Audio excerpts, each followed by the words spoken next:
नमस्कार दोस्तों, आज बात करेंगे एक बहुत ही इम्पोर्टेंट मुद्दे पर। और मुद्दा यह है कि पाकिस्तान का जो सिंध प्रांत है वो पानी के मुद्दे पर निरंतर वहां पर आंदोलन चल रहे हैं, आग लगी हुई है। पाकिस्तानी सेना पुलिस के खिलाफ लगातार हिंसक आंदोलन चल रहे हैं, यानी कुल मिलाकर अब जो पाकिस्तान का सिंध प्रांत है वो जल रहा है।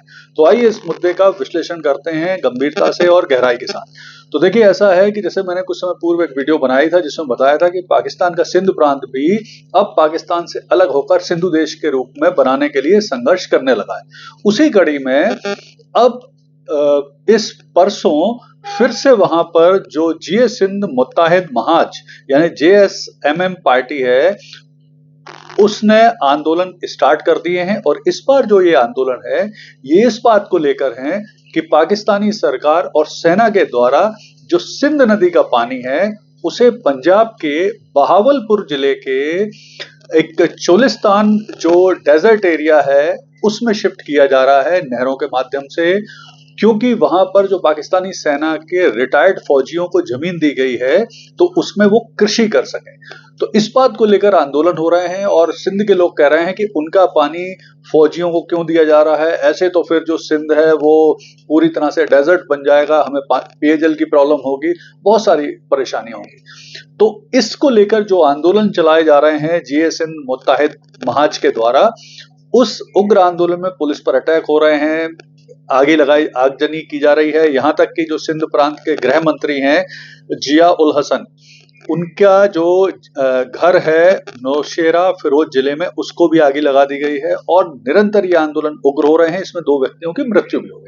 तो आइए और विस्तार से इस चीज को समझते हैं। तो देखिए, ऐसा है कि पाकिस्तानी सेना जो लगभग पाकिस्तान में सब कुछ कंट्रोल करती है और एक बहुत बड़ी इंडस्ट्रियलिस्ट है, उनके जब फौजी रिटायर्ड होते हैं अधिकारी तो उनको वो फार्मिंग के लिए लैंड देते हैं और बहुत सारी सुविधाएं देते हैं।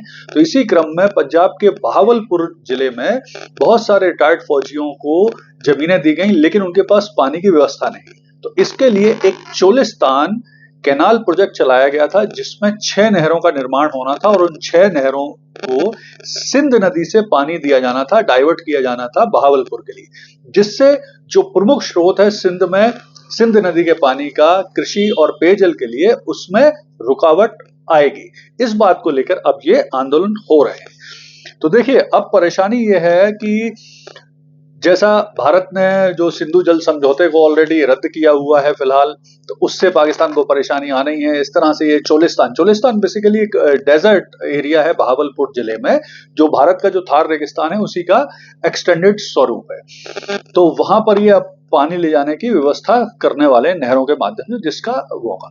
अच्छा, अब यहाँ पर एक चीज समझना आवश्यक है कि सिंध में जो शासन है वो है PPP का, पाकिस्तान पीपुल्स पार्टी।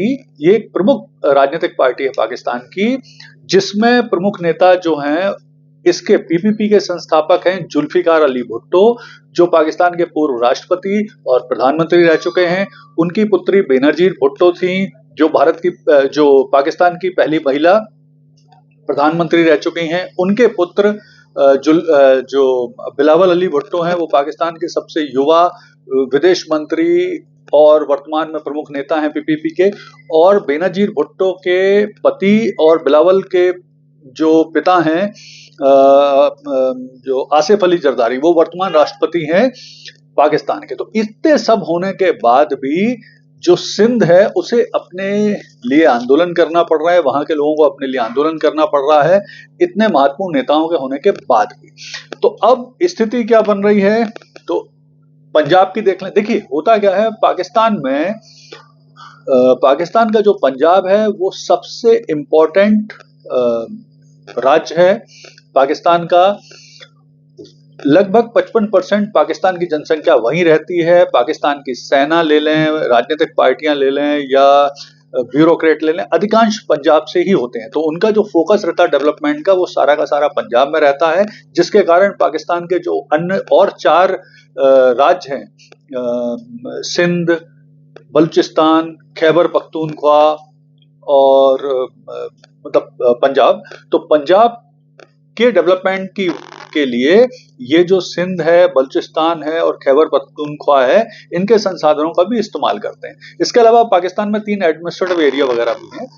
तो कुल मिला के अब जो स्थिति बन रही है उसमें मुझे लगता है आने वाले समय में ये आंदोलन और उग्र होगा और बढ़ेगा। और अब भारत की भी भूमिका इंपॉर्टेंट है। जिस तरह से बलूचिस्तान के लोग भारत से सहयोग मांग रहे हैं, सिंध के लोग भारत से सहयोग मांग रहे हैं, तो भारत को भी अब सिंध बलूचिस्तान का मॉरली सपोर्ट करना चाहिए, विश्व मंच पर इनकी आवाजों को उठाना चाहिए, पाकिस्तान को एक्सपोज भी पूरे विश्व मंच में करना चाहिए, जिससे निश्चित तौर पे इनको सिंध और बलूचिस्तान के लोगों को लाभ हो सके और पाकिस्तान की असलियत पूरी दुनिया के सामने आ सके। धन्यवाद।